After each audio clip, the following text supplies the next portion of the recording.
The views expressed on the Jerry Cahill CF podcast are that of Jerry Cahill and guests, and not necessarily those of the Boomer Esiason Foundation. Nothing on the Jerry Cahill CF podcast should be considered medical advice. Such advice can only be given by a physician who is experienced with cystic fibrosis. The Boomer Esiason Foundation, Jerry Cahill and guests cannot be held responsible for any damage which may result from using the information on this podcast without the permission of your medical doctor. You're listening to the Jerry Cahill CF podcast presented by the Boomer Esiason Foundation and jerrycahill.com. Welcome to Jerry Cahill's Living, Breathing, Succeeding podcast series. This show, Gearing Up for Freshman Year with CF, was made possible through an unrestricted educational grant from Genentech to the Boomer Esiason Foundation. Today, you will meet Michael Caruso Davis, 18 years old, from Townsend, Delaware. Michael is an avid athlete and completed his first Ironman event this year, shortly after graduating from high school. Michael will be talking about getting ready for his freshman year at the University of Delaware this fall, where he will be studying marketing. My name is Michael Caruso Davis. I'm 18 years old and I'm going into my freshman year at University of Delaware, and I was born with cystic fibrosis.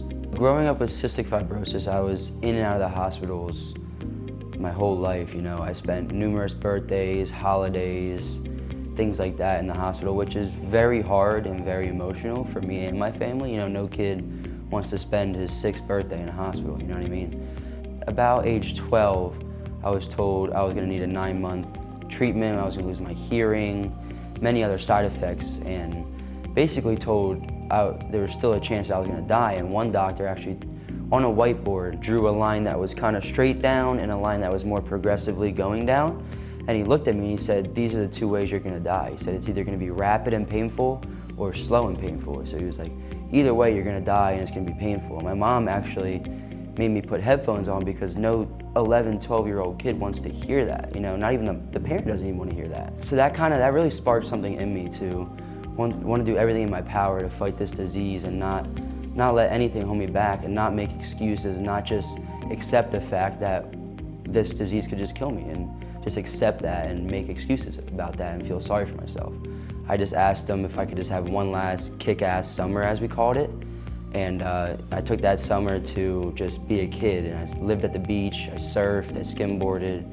We went to Disney, Italy, just went on a lot of vacations and just didn't take any day for granted because I didn't know what it was gonna be like after that summer. And after that summer, we went to the doctors and did a lung function test, and my lung function actually went up. And we were all in shock, but extremely happy because that meant I didn't have to do that long treatment at that moment.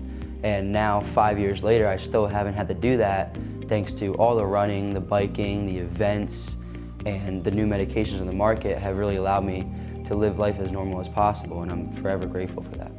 I'm really excited about going to college. The thing I'm most excited about is probably the independence of kind of being on my own and starting my adult life in that chapter in my life. Because like everyone, I want to have a good career, I want to have a family, I want to have kids, I want to be married. And this is, I feel like, one of the first steps and the closest step that I've been into starting that chapter of my life. In preparation for college, me and my mom and my family have really been working since freshman year of high school on kind of transitioning to me doing things on my own, like my treatments, washing my med cups, and now just this year, since I'm 18, I started ordering my own medications, like calling the pharmacy, things like that. So it's not gonna be really anything super new because the past 3 years I've been doing these things on my own, which is good, and I really encourage everyone that's going into college and may have any fears of being on their own and doing things on their own to practice this with your family. That way if you do anything wrong, then you have something to fall back on, when as if you're independent and alone, you might not have your mom to be there in the next room to help you do something. Time management, I think, is the biggest thing. If I have a class at 8 o'clock, I have to wake up 2 or 3 hours before that to do a treatment, shower, eat breakfast, take my medications, and be ready on time for that class. We decided not to live in a dorm because of just the germs and being around everybody, especially now with COVID. So I'm actually living about a mile off campus, so it's basically on campus with my lifelong best friend. So now that I'm living with him, it'll be a lot easier for me and a lot less nerve-wracking knowing that I have someone there that knows that, hey Mike, do your treatment. Did you do it this morning? He's that kind of friend. Throughout college, I plan to stay physically fit, by going to the gym every day like I do now, running, riding bikes. Me and my buddy like to go mountain biking a lot, and it's actually right by the college, so we'll be there all the time. One of the big reasons why I chose University of Delaware is because it was close to home and close to my doctors and my CF center. As good as I am in complying with my treatments and my medicines, and as easy as it's been for me because I've done it for so long, I'm still scared that, what if something were to happen? What if I forget to do this or something like that? So it's a lot of what if scenarios that I try not to think about, but they're always in the back of my head, which motivate me to keep doing it and stay on top of my treatments, and thinking of those who haven't made it to college with and without CF. I kind of use them and try to honor them in taking this opportunity that some people don't get to have and making the most out of it.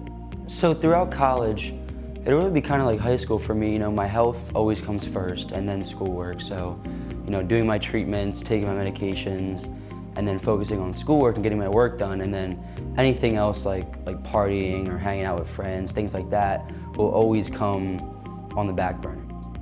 What I'm most excited for in college is, the sense of independence, living by myself, living with my best friend, and, having fun while still, getting good grades, staying on top of my schoolwork, staying on top of my treatments and medications, and, starting this new chapter in my life that is the closest thing to, adulthood that I've had so far.